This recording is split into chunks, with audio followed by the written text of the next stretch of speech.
copyright statute that might otherwise be infringing. Nonprofit, educational, or personal use tips the balance in favor of fair use. Welcome to the Overboy Show, the most dangerous podcast in wrestling. And I'm going to start off with, I'm sick of the WWE begging, man.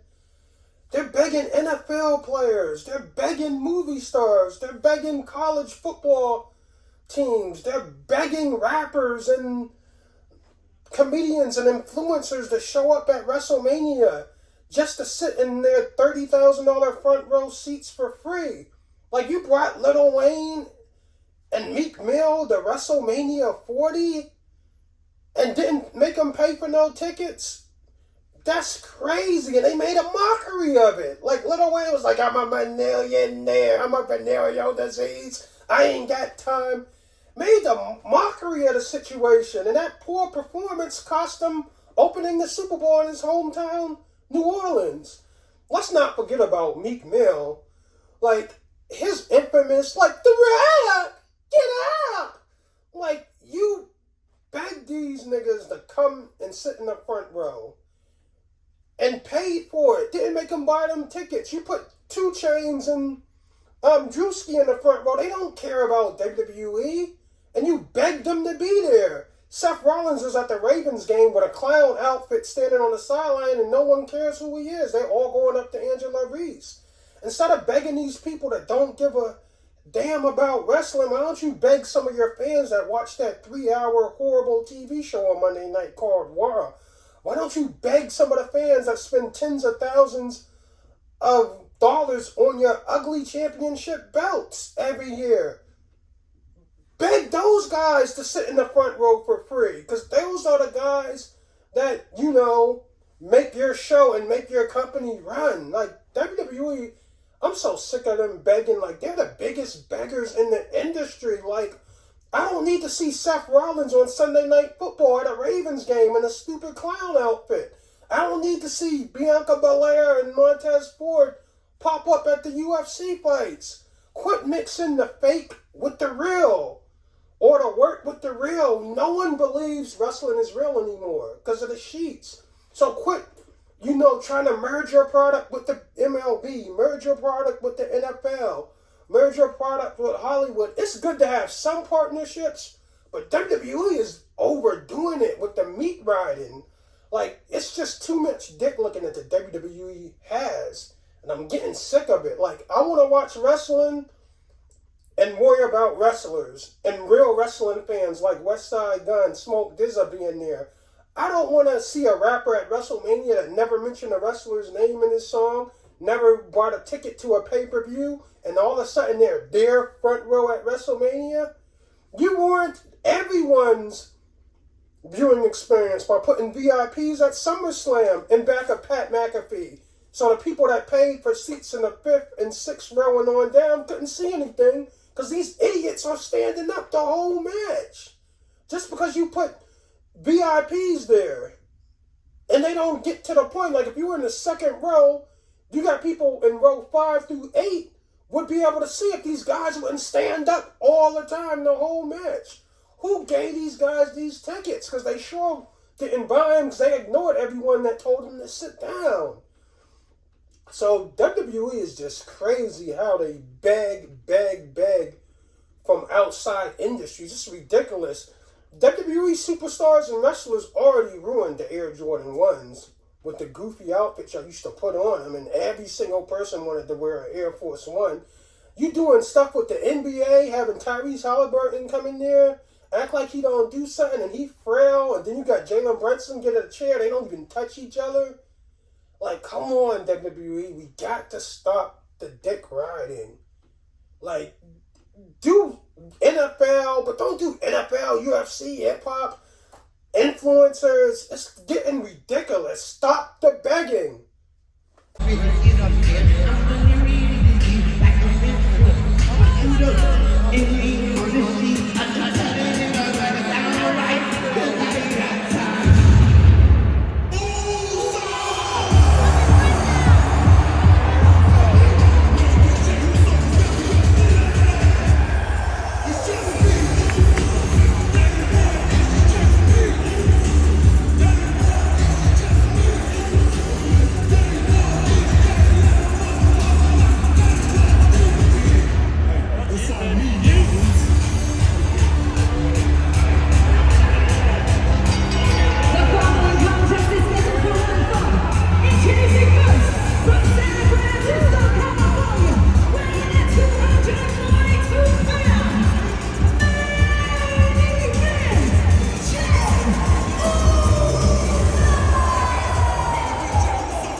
why WWE Netflix deal might not work.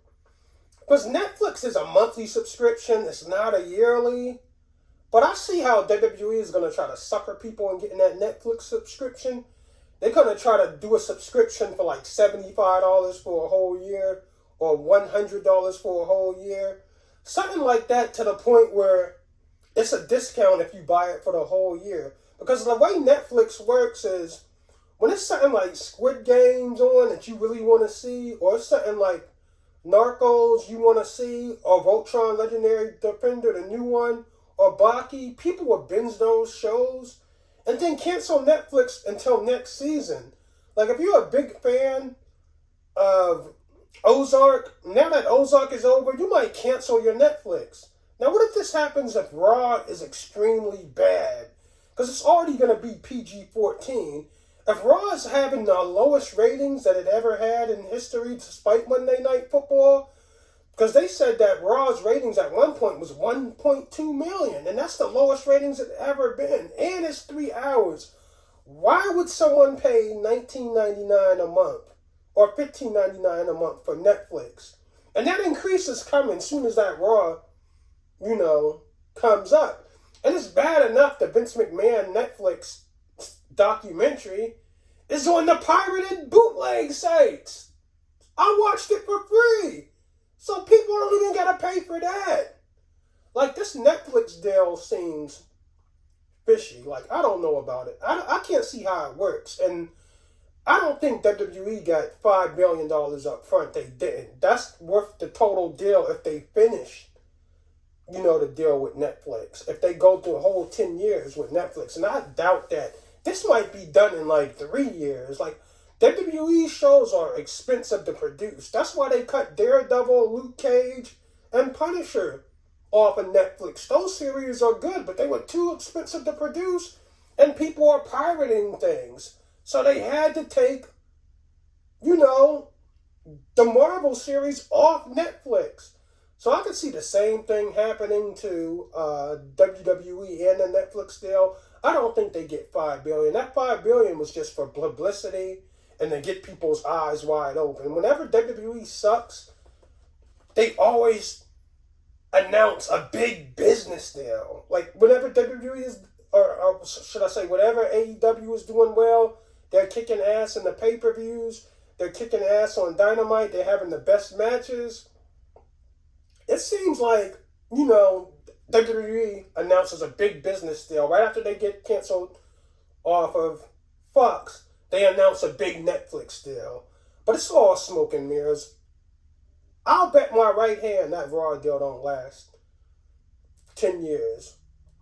Or they get that whole $5 billion.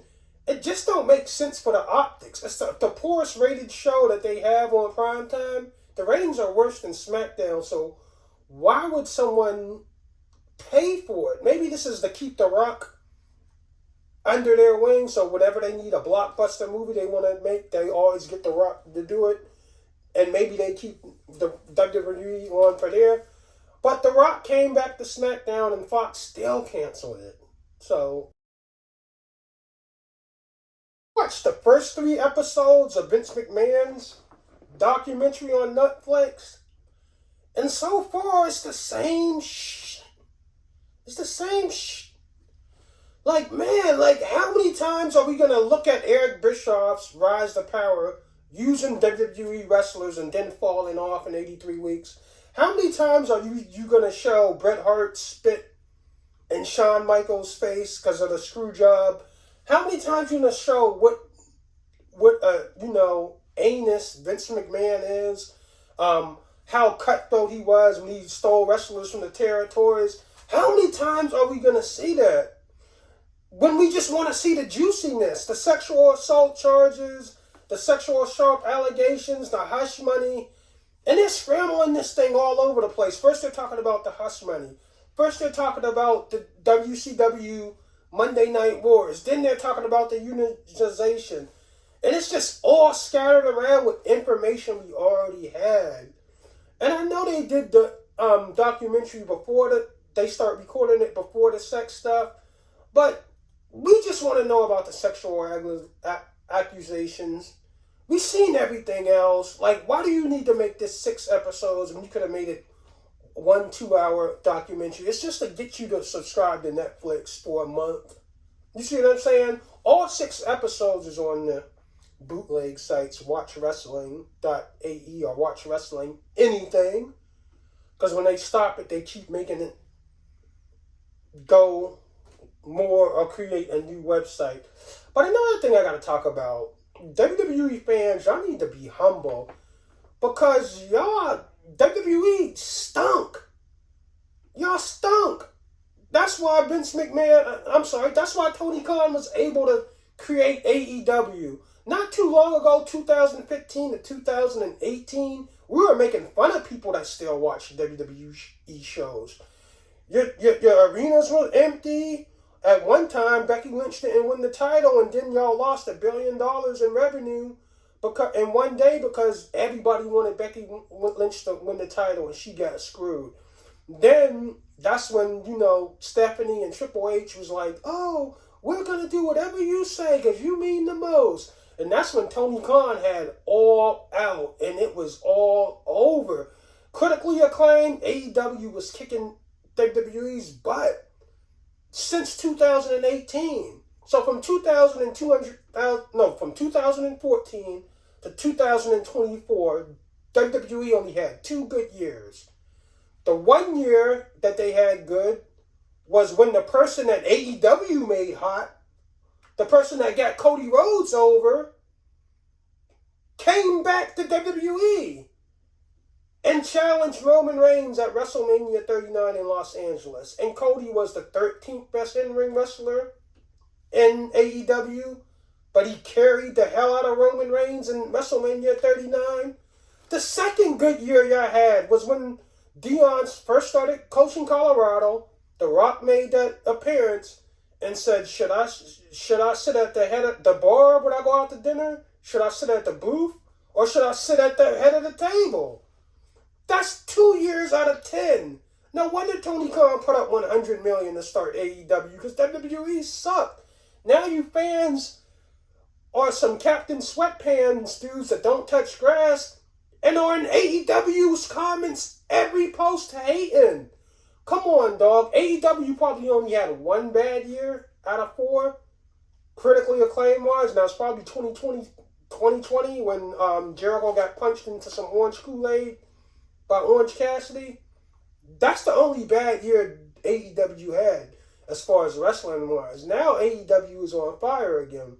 But WWE fans, y'all need to pump y'all brakes, because 2 good years out of the last 10, 2014 to 2024, y'all forgetting history. Y'all just got selective, recency bias opinions about WWE compared to AEW, because AEW been kicking y'all ass the last 5 years. So for y'all to get good again, y'all had to get a person AEW made hot back, because when he was with you before, y'all buried him. That was Cody Rhodes. And y'all had to get the biggest movie star in Hollywood to come back, The Rock, to make your product watchable. But now y'all making the same mistakes because y'all showing the same matches over and over again. So, I mean, WWE fans needs to pump their brakes.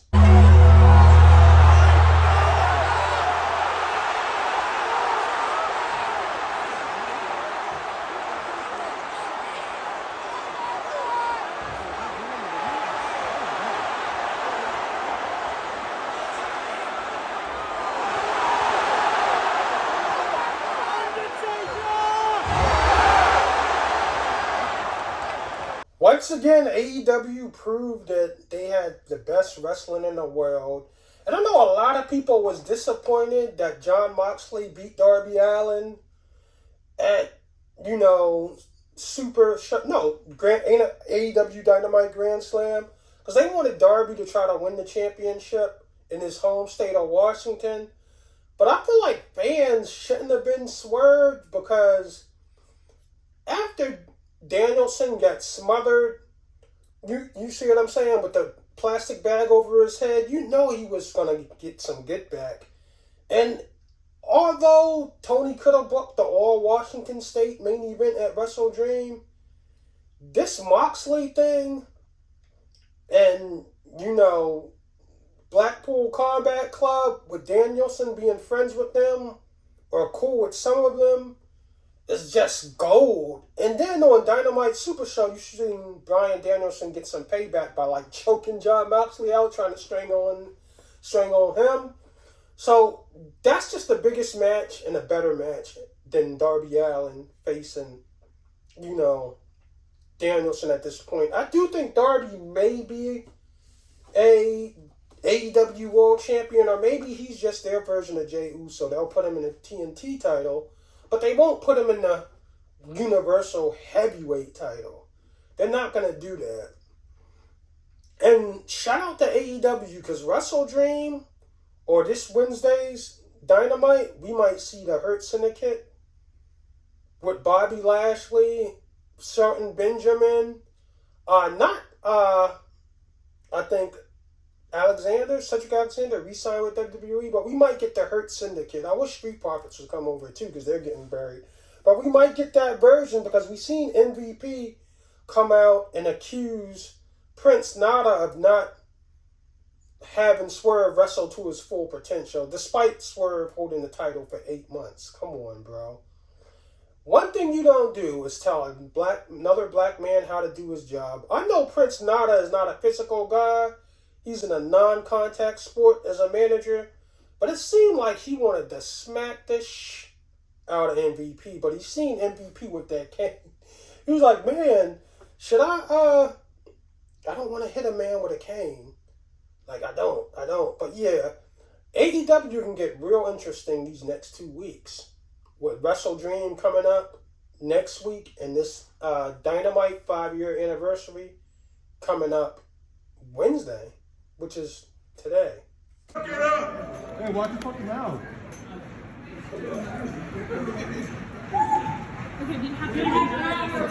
Let's go, right? Planet's champ, baby. Planet's champion. AEW! AEW! Do it for AEW, John! Do it for Tony Khan, John! Do it for Tony Khan! Do it for Mr. Khan! Do it for Mr. Khan! Do it for Mr. Khan! Do it for Mr. Khan! Do it for Mr. Khan!